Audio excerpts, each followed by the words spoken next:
All right, real quick, one thing I wanted to talk about today is a concept of conscious loading. And I've been having to use conscious loading, or I've been using conscious loading a lot in some of the rehab programs I've been trying to send my injured athletes in this time of the coronavirus. But I figured it'd be important to explain exactly what conscious loading is. And so, all conscious loading is doing is making sure you're putting some sort of load on the body to properly sequence things. A popular one that I like to do is taking some sort of band like this, throw it across your back, and let's just say we're using conscious loading in the glute bridge.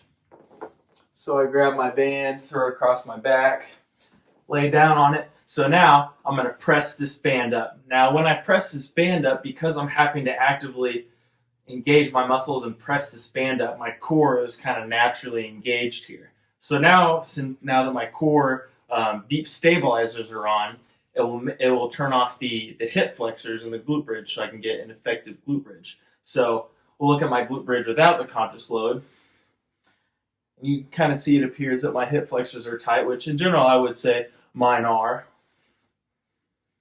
But then when I press this band up, I can extend my hips a lot more, and I feel it in my glutes more than, let's say, like my hamstrings or my hip flexors.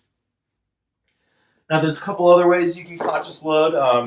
For the glute bridge, I'm just going to go over the glute bridge today. But you can take a dowel, and when you take the dowel, try to snap that dowel rod in half. This will put tension down in your lats.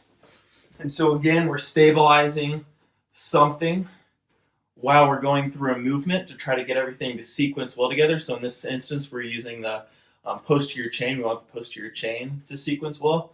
So I try to snap that dowel rod and then go up into my glute bridge and back down. All right.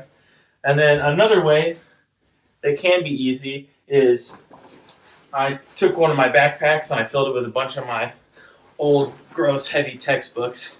And so I'll grab each end of this backpack, and from here, I'll press this up overhead. All right, now that I'm pressing something, my lats are engaged, my core is engaged, all right, and I can glute bridge here. And so adding a load from the outside can help, quote unquote, turn things on to make sure that everything's sequencing well together. And another reason is why you'd want to do this is some people, they can squat, they can lunge, and do different movement patterns well, but when you try to throw everything together under some sort of load that isn't a conscious load, sometimes it's difficult for them. And the only reason why that is because the right muscles aren't firing at the right time through that movement, so you kind of got to do some rewiring. I'll go over a quick couple of ones that you can do standing. So I don't have anything to anchor this band to, but let's just say I was able to anchor it up on a door or something, and I like to use TRX bands or just individual separate resistance bands for this.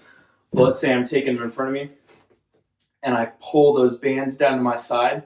So now that resistance is pulled down to the side, my lats are activated, my core is activated, and from here, I can do marching, just weight shifts, just anything to kind of make sure that any movement I do down here is being supported by an active core.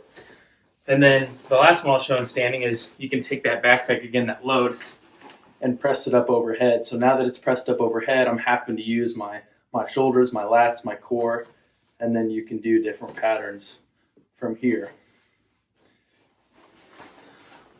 But conscious loading is awesome because it's just a good way to add a little bit extra to your exercises. And I know for me, I was getting frustrated with like some of what I would consider now like bare minimum basic rehab exercises, like kids were doing glute bridges or leg raises, and they just didn't look good, or they're getting movement in their low back. And no matter how many times I tried to coach them to not get movement in their low back, it was still there. But then when I started adding all of these different loads, their bodies were just able to pick up on that, sequence everything right, and that made the overall rehab process a whole lot easier when I started asking them to do more advanced things. So That's Conscious Loading. Thank you for watching, and let me know if you have any questions.